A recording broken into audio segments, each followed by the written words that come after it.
You're going to be able to see this whole video, probably.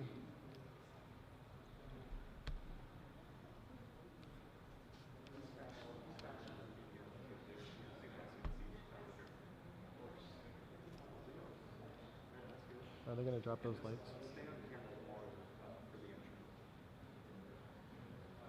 Are they going to drop the lights so we can see what's going on in there?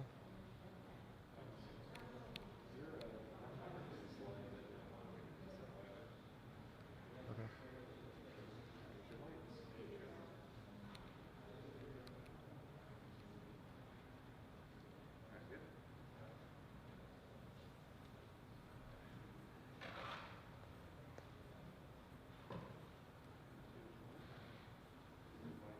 This is Kathy Levison. She's the reason I became a nurse. Fast forward 25 years later, and now I have the honor of caring for her. Miss Busher and Mrs. Crosby taught me it's easy to learn anything if you can find a way just to make it fun. Professor Jim Globig at the University of Dayton recognized I was struggling and helped me find guidance to get through some tough times. Coach Jim Place from Chaminade Julienne changed my life and is the reason I became a teacher. Not all heroes wear capes, but teachers do have powers. Those unsung heroes have the incredible ability to shape lives. Michael Ham of Troy, Ohio, says there were two men who made him who he is today, both coming into his life at just the right time. Their pictures hanging on the walls throughout Michael's home. The first teacher I always talk about as the first sort of unsung hero of my life is a man named Gene Steinke. The way we sort of crossed paths sort of happened by accident. Because I was, as a student with special needs, given an aide who was assigned to work in Gene's classroom. And his first questions to me upon meeting me had nothing to do with my disability or my wheelchair or anything that was outward. And he said, you know, you have a voice. He said, it's important for you to use it. And he said, how are you going to do that? And I said, I have no idea. Will you help me figure it out? Gene encouraging him to hone in on his public speaking skills. He focused on the things that I could do instead of my challenges physically, which was new to me as a disabled person. He said, well, what's your passion? What do you like? What do you think is important in life? Nobody really asked me that question before. This was the first man who was not far from my age, who made me believe that if you have a gift, you have to use it. He said it doesn't matter what you speak about, as long as you're passionate about it and you bring other people along with you. And I never forgot the way he made me feel. And I think that's the greatest lesson teachers bring out in students. This style of teaching was the same method used by Gene's most memorable teachers. You know, I think I was influenced by some of my best teachers that I had because that's really what mattered. It's just how they acted, how they carried themselves, and my interactions with them, and that's the stuff that you remember more so than any of the trivial stuff. Education is a gift, but the knowledge is only potential power. How you use it matters. Gene gave Michael the inspiration. Sometime later, Scott Brewer gave him the blueprint to follow. I always believe that you have to have your why, but you also have to have your how. Gene gave me my how as an 8th grader. When I got into high school, Scott gave me the why because he showed me that it wasn't just important to have a gift. Once you got it, you got to use it to help other people. Scott, a history teacher, planting the seed for Michael to spread his message. And I can still see him pacing up and down the rows of desks. And what Scott would do that was so amazing to me is that every lesson he would teach, he would speak a life lesson in. I remember once he was talking about trench warfare. And he was talking to the students about, you know, these were the men that they put, the strongest men, the men that you wanted to fight alongside, to die alongside, and give your life to save theirs. And he said to the students, and I'm just sitting in the back listening, much like I did with Gene. He said, who do you love? And what would you give your life for? And something about that sparked something in me. He said, who are you going to love to your last heartbeat? And I didn't realize it. It took me about half a lifetime later that I was going to love these two men with my last heartbeat because of what they gave to me.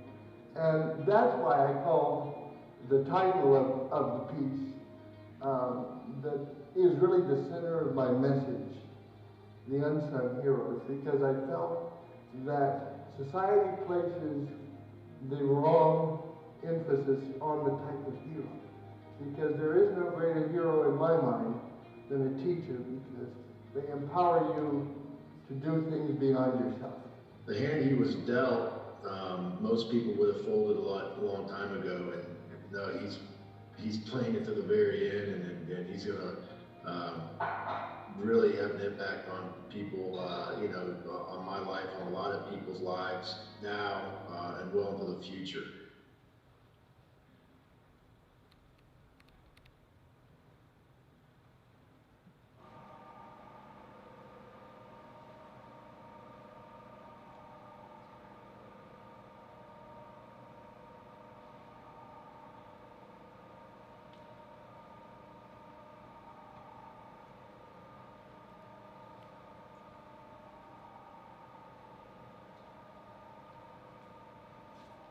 Good evening. My name's Tom Dunn, and I'm the former superintendent of the Troy City Schools. I was actually a superintendent when Michael was in school here. And actually, I met him in 2004, the year before I became superintendent. And maybe because I was a teacher of special needs students myself, we became kind of bonded at the hip. And so I have spent half of his lifetime with Michael. I have watched him grow from a young man who came to us from another state, who had been defined by his disabilities and the things that he couldn't do.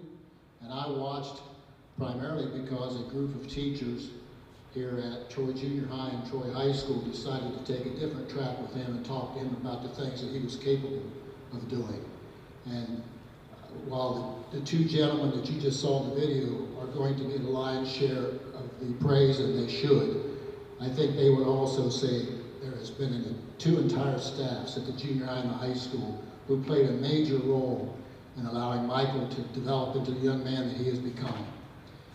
I had a front row seat to watch him grow from a young man who was told what he couldn't do to someone who became a nationally renowned speaker. He and I even spoke to different staffs around the state about what it means to truly be a teacher. I watched him become someone who was a leader within the building. I watched him graduate from Wright State University. I watched him write a book, Beyond the Challenges, a book of life lessons, which you can get on Amazon, by the way. I've watched him become employed for a long time by the Troy City Schools and be a very valuable member of their staff. I've watched him be a school board member now in his second term. And it's interesting, his senior year, he and I had a mentorship program, and he asked me to mentor him, and I tried to do that, but actually he mentored me as much as I mentored him. Because one of the things that I was reminded every day by Michael is that being a teacher is so much more than teaching them information that they can regurgitate for tests. And if we do our jobs right, like Gene and Scott did, and many other teachers did, we actually shape lives. And anytime that the pressure from outside tried to force us to do things other than take care of kids in the best possible way, Michael there was there to remind me that you're supposed to take care of us exactly the way you are. So Michael is going to talk to you about the heroes that impacted his life, but I can tell you that for many of us, Michael is our hero because we've watched what he has made of his life. And so now I introduce you, one of my favorite people in the world, Michael Ham.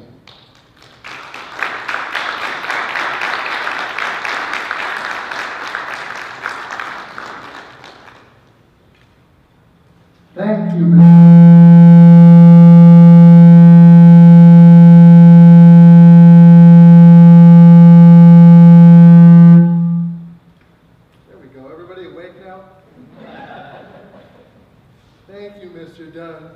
and thank you to everyone here watching on the live stream and here in person.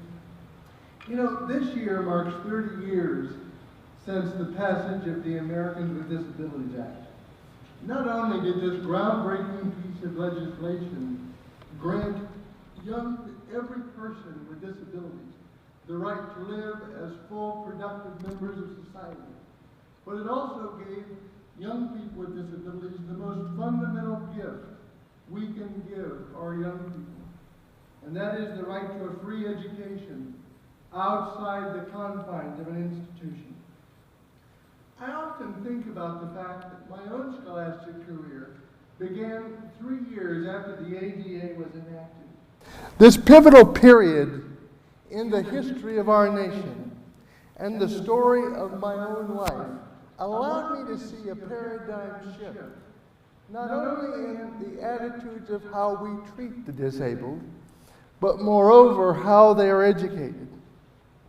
When I began my scholastic career, I was placed in a multi-handicapped classroom, especially for those with physical and intellectual disabilities. This mandate meant that someone in my position with purely physical challenges, once placed in this limited scholastic setting, would never achieve a high school diploma, let alone a college degree. While this way of thinking sounds extremely antiquated to us now, this was the norm in the school district in Central Florida where I was born. Now I'm cognizant of the fact in saying this that none of the decisions that were made by the early educators in that early part of my scholastic career were made out of any malice or ill will towards me. You know, we all come to decisions and conclusions based on the knowledge that is available to us at a certain point in time. I, as a young person with significant physical disabilities, presented the administrators with a certain set of needs. They were responding to those needs with the resources and within the mandates that were available to them at the time. And while I was eventually mainstreamed into a regular curriculum after 6 years in a restricted educational environment, this experience taught me a lot about perception. Even though those well-intentioned adults I mentioned followed the best practices and standards of the day, we have to be honest with ourselves and say that we all make judgments about people. They were making decisions about me based on what they thought I was capable of doing and being. And let's face it, we all do it at some point. The impressions we make on each other are made and broken in 5 minutes, both positive and negative. As you sit here today or listening online, how many of you can decide right away whether or not you're going to like someone? Most of the time, these impressions stick. You know, I believe the lessons which are the most important are the ones which come the hardest. I was fortunate because I learned this early in my life. Because as dedicated as my mother was to my care and to the undeniable fact that my life would have some mission beyond my obvious physical challenges, my father was not. He believed that people with disabilities of any type should be institutionalized. And he rejected my mother's efforts to mainstream me into a regular curriculum, and he did his best to try to convince her to place me in a state-run facility. I always say that to her credit, she refused, but it came at a cost. My father left when I was 10, leaving my mother to raise me on her own. Like she always did, though.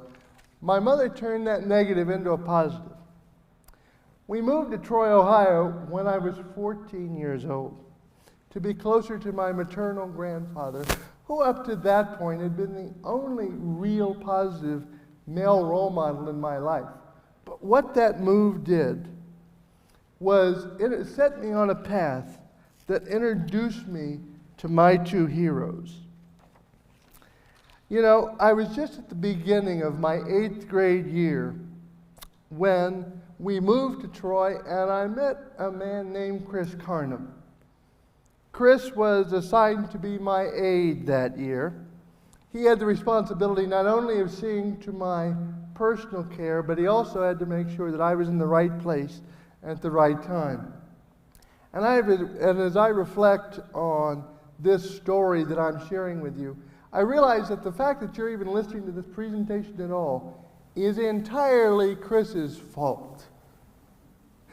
Now, as I say that, you have to understand that during my time as a student in Troy Junior High, if ever I needed something that required I find Chris, I could always find him in the room of a 7th grade social studies teacher named Gene Steinke. Now, I never quite figured out if Chris being in Gene's room all day was his method from hiding from me or not. But I soon learned that Chris being in that room was just as well, because it brought me in contact with the first unsung hero of my life, which is why I chose to entitle this presentation, The Unsung Heroes. You know, everyone has game-changing moments in our life that will forever change our direction and present us with a whole new outlook. For me, meeting Gene Steinke was one of those moments. What makes that story all the more unique is that but for the fact that Chris was in his room, there would have been little chance of Gene and my crossing paths. After all, I was in 8th grade and he taught 7th. And here we come to a fundamental understanding that anyone who works in education and wants to impact the lives of students understands. And that is, never waste one single opportunity to interact with a student. Whatever position you hold in the school, don't waste a single moment of time to make a difference in young people's life. And it has to be said, Gene certainly did not waste his opportunity with me. I always say that for me, meeting Gene was sort of like watching the sun come up for the very first time.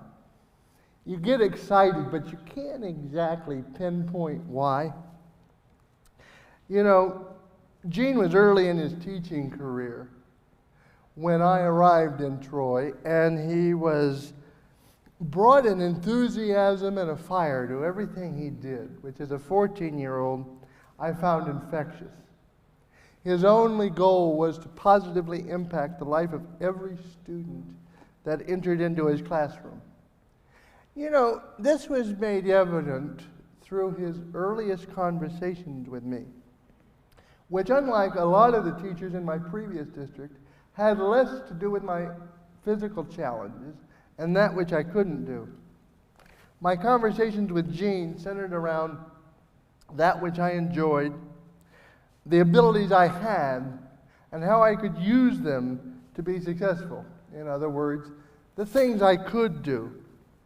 Something about these conversations gave me courage. All the teachers in Troy were so vastly different from where I'd come. But now here was a male role model who wasn't far from my age, telling me that while I had hardships, I equally had gifts and challenges which were uniquely mine. And the extent to which I would use them would determine my future. I spent the first few days after I met Gene in his room before school and after. I wanted to soak up all the knowledge and love and positivity he had to give.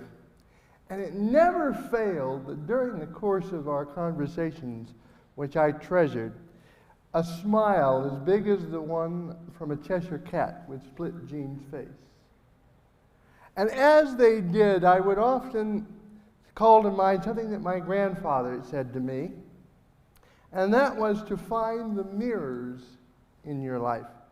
Now, I have to confess to you, I had no idea what that meant. until I met Gene. What my grandfather was doing was encouraging me to find those people in my life who reflected the qualities I wanted in myself as a young man. To this day, Gene is still that mirror for me. I could talk endlessly and without much provocation on the ways in which Gene changed the life of a young man in a time when he needed it the most, but I want to talk to you tonight about the two most important lessons I learned from this remarkable man. It's almost as if the best educators have a sixth sense which enables them to give their students exactly what they need when they needed it the most. For me, other than the fact that I am confined to a wheelchair, there would have been nothing that would have given Gene any indication that I needed so much of what he brought to my life. After all, my grades were above average, and I was never in any kind of trouble. Yet my interactions with Gene brought incalculable good to my life, less because of what he said, and more because of how he made me feel, in the things that I could contribute and that there were value in them. This proves that students will long forget what they learned in a textbook, but they never will forget how a teacher has made them feel. There are those people in life that bring joy and enthusiasm to every situation and every person they come in contact with. And hopefully we've all had them in our lives at some point or another. You know the ones, don't you? The ones who with a word or a look can lift our souls, lighten our spirits, and remind us that in a world where it's very easy to be negative, there are those invaluable things in life which make it worth living. That is what Gene did for me every day as a young person. By being for me everything that a big brother ought to be, and by giving me the self-assurance and support system that only a loving sibling could provide. One of my favorite memories is actually a venture into juvenile delinquency, because I would skip my study hall period every day at the end of the day just to hear him teach a lesson or be in his midst. He took the time to meet me where I was in life, and in so doing gave me a challenge to find the gifts and talents that were uniquely mine. Again, this is what the best teachers do every time they interact with students. Give them hope in their dark tunnels and enliven their passions. In our time together, Gene must have figured out that I was somewhat of a talker, because he encouraged me to try my hand at public speaking. This was always something I thought about, but Gene was the first one to propel my thoughts into action. Now understand what I'm saying here. At no time has Gene ever said that I could do anything I wanted to do, because he was well aware that given my limitations, that was simply not true. His greatest gift to me was the fact that he took time to look past the wheelchair, to get to know the person inside, complete with the skills that I also possess. Classrooms all over the world are filled with students who have an untapped potential. All that is required is a teacher that cares to bring it out. And it has to be said, Gene came up with a unique way of getting my voice in front of an audience. On occasion, he would actually ask me to help him give a lesson. I guess he figured that as long as I was going to be there in the back of his room, he might as well put me to work. But he also allowed me to find my voice. And I realized that it sounds odd that a seventh grade social studies teacher would ask an 8th grade student to help them teach a lesson. But what he was doing was allowing me to talk about a subject matter I enjoyed. But in all honesty, he was helping me to realize that public speaking was my gift. It didn't matter that I had no idea what I was doing. All that was required of me was a willingness to stand up in front of him, next to him, in front of a group, and open my mouth. The lesson here is that we don't need a plan. We simply have to dare to do. You know, it's often said that the expert in anything was once a beginner. Well, through his love and support and constant encouragement, Gene helped me overcome the challenges of the past to write a whole new chapter. But in doing so, he laid the building blocks to my success story by showing me that he would always be there for me, but moreover, by teaching me how to use my gifts and talents in order to make a difference. Gene showed me my how by allowing me to get up in front of a group in those early days and talk. I also needed to know my why. Do you know your why? It's that intangible thing that drives us to get up in the morning and face each day with determination and be grateful for every breath we take. For some people, it takes a lifetime to find their why. I was fortunate to begin the journey to my why when I was a freshman here at Troy High School, led by another hero. Interestingly enough, also a football coach who taught social studies. There's a theme that emerges in this story. I first came to know the man that we as students lovingly referred to as Brew. You heard his name is Scott Brewer, but we as students called him Brew during my freshman orientation, where he said to me, "You must be Michael. I hear you have a big mouth." Now, there are one or two ways you can take a statement like that, but thankfully I chose to take it as positive reinforcement. I assumed Gene or someone had told him about my first forays into public speaking. But the unfortunate thing was I couldn't spend too much time laughing over that entirely accurate appraisal of my personality, because then he lowered the boom on me. Have you ever had a friend or someone in your life who had the way or in an uncanny ability to state the truth plainly without ostentation? Or have you ever had a teacher in your life who seemed to understand life better than you did?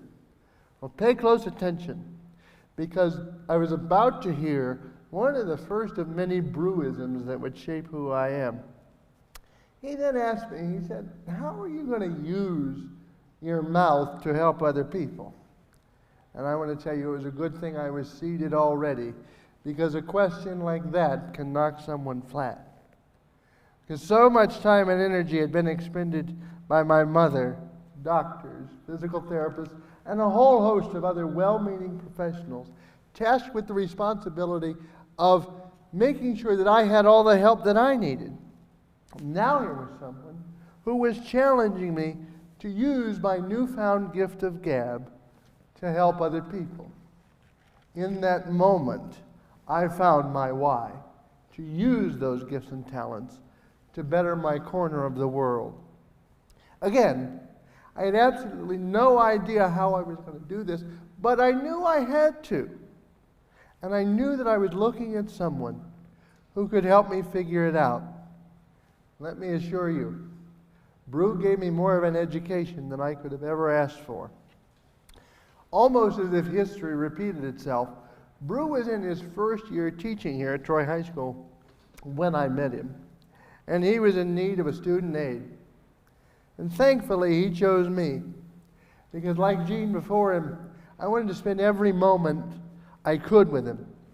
And he encouraged me to join competitive speaking groups at the high school and to use my speeches as a platform which would call attention to issues that were important to me and to society in general.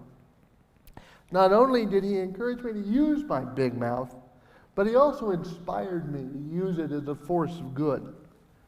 I quickly learned that being a force of good was what Brew's life was all about.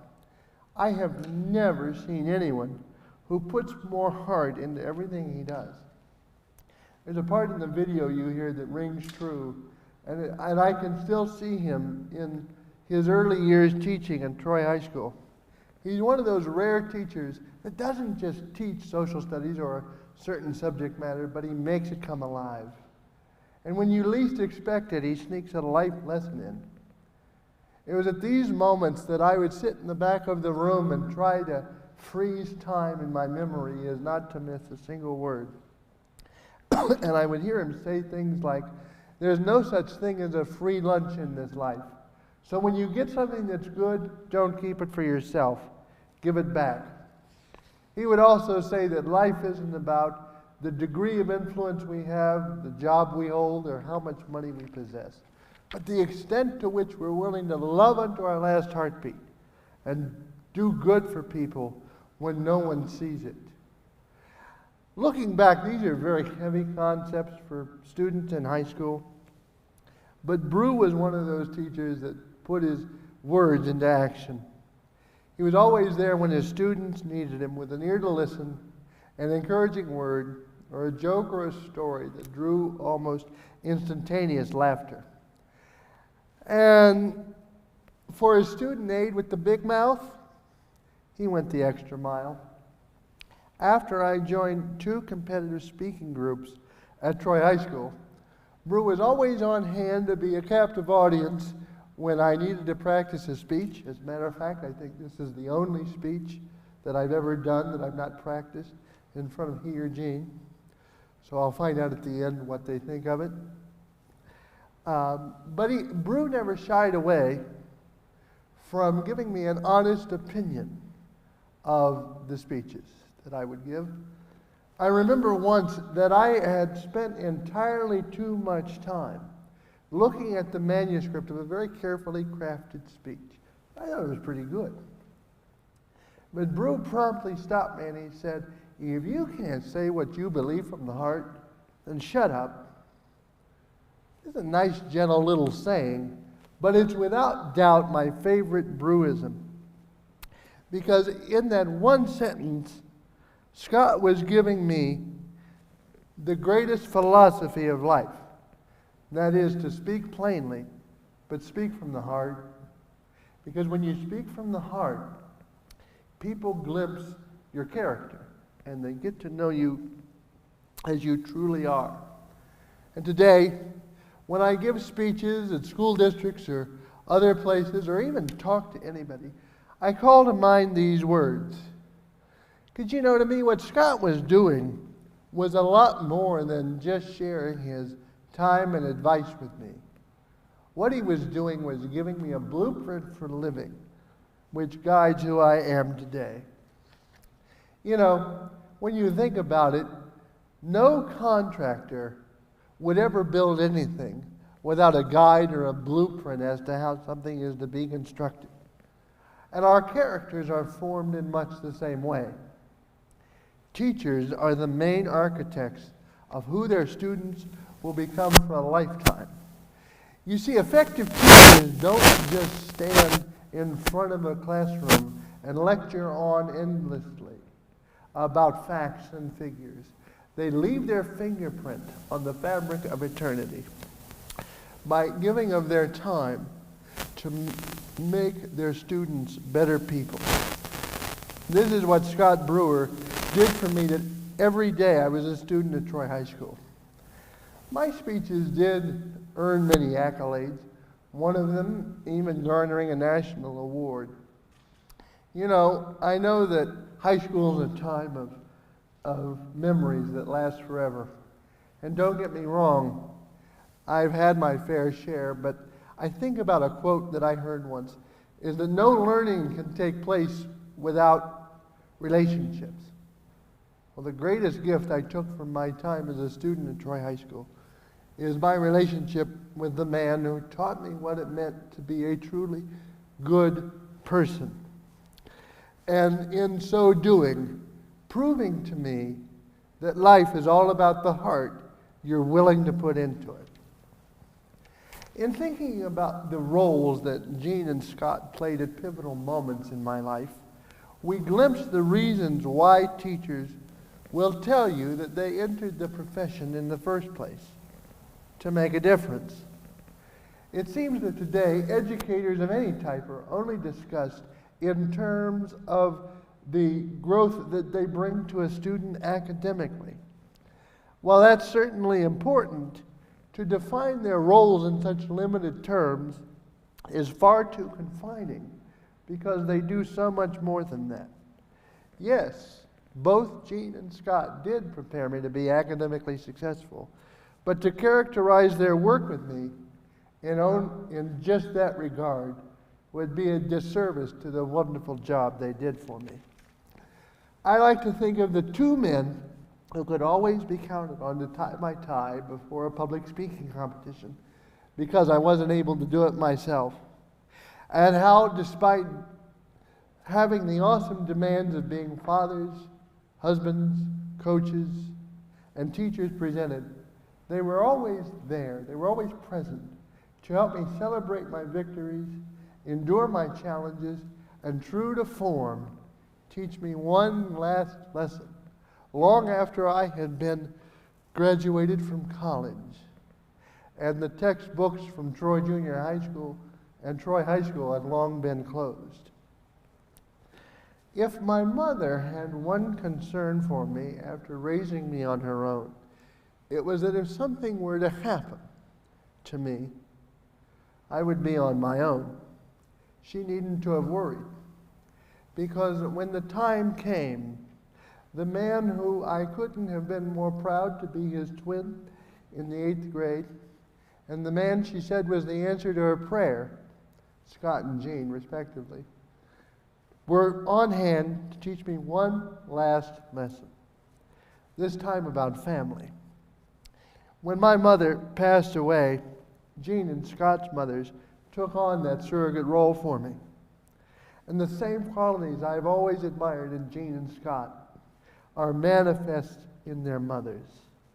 To know Gene's mom, Paula, is to gaze at those qualities in this life which are implicitly good and decent, kind. She is one of those people who everybody has something good to say about without question. I often say that Scott's mom, Clarice, is steel cloaked in velvet, fortified with an inner strength that allows her to give love to everything and everyone that comes in contact with her. I get so much inspiration from these women, just the way I did from the woman that brought me into the world and gave so much of who she was to me. And now that she's gone, Clarice and Paula are constant reminders of a mother's love and the kind of people that we should surround ourselves with always. Knowing them makes it easy to see why Gene and Scott became such effective educators and coaches. You know, we say words like mom or dad so often that it's easy to take them for granted until you can't any longer. You know, the father that I was born with never allowed me to call him dad. And I learned that that is a title that is to be deserved. Thankfully, Gene's dad, Big Gene, does allow me to call him dad. And because he does, he teaches me one important lesson, that a true father's love, a dad's love, isn't based in one's abilities or disabilities, but in exactly that, unconditional love. Of all the good that Gene and Scott have brought to my life, I believe this is the most important lesson and the one for which I am the most grateful. The undeniable fact that family is not defined by DNA, but by love. And I've often thought that I'm pretty certain that that skill and that ability was not something that was ever discussed in their teaching manuals. It is quite possible that you forget everything I say today. Educators who work every day in the best interest of students change lives in more ways than one could ever hope to imagine. And that is the one thing I ask you to remember. I would encourage every student who hears this message to thank a teacher that has had a positive impact on their life. I hope that my life has been a thank you note of sorts to the time, attention, and love that Gene and Scott have brought to me, and for the ways they took a boy without a father who was physically disabled and taught him to be a man who wasn't defined by those physical challenges, but by the strengths he possessed to better the world and make it a better place. Educators like Gene and Scott save lives every time they interact with students with the goal of helping them to become better people. You know, I view a teacher's role in our society as similar to that of air. We can't see it, but it's always there. We can't live without it. That's what makes Gene, Scott, and other teachers like them the unsung heroes of our age. Thank you very much.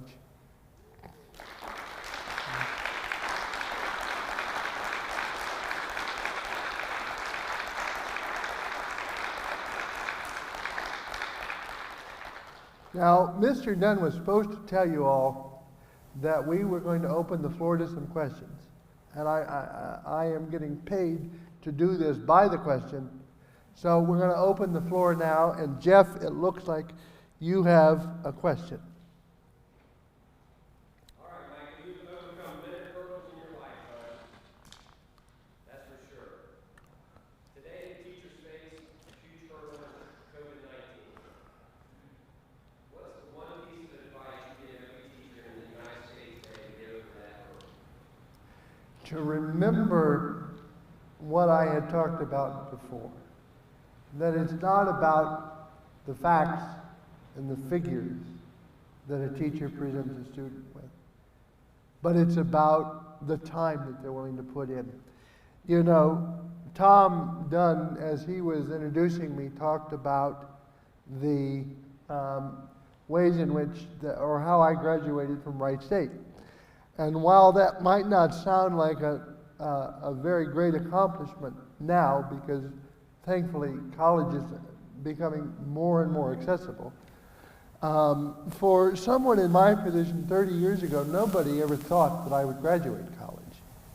And I'm often asked, how in the world did you get through that? Because, you know, you had to live on campus the first 2 years and you were cut off from people that were close by and around you. And what I would do is I would send emails to Scott and to Gene.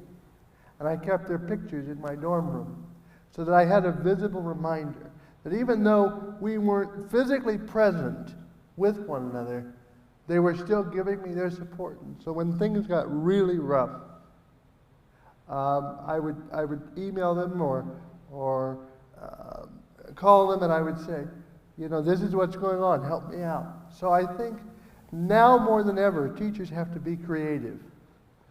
And they have to come up with ways to reach the student, because technology has made education, in my view, there's a danger that things become a lot more impersonal. And that is especially true today. But I think if a teacher truly cares about the student, that's when they have to go the extra mile. Email, call, FaceTime, Zoom, whatever it takes. Let that student know that you're there, because you may be the only structure and love that that student gets. And that is an incredible power. Does that answer your question? Yes, it does. Thank you. Anybody else have any questions? Thank you all very much.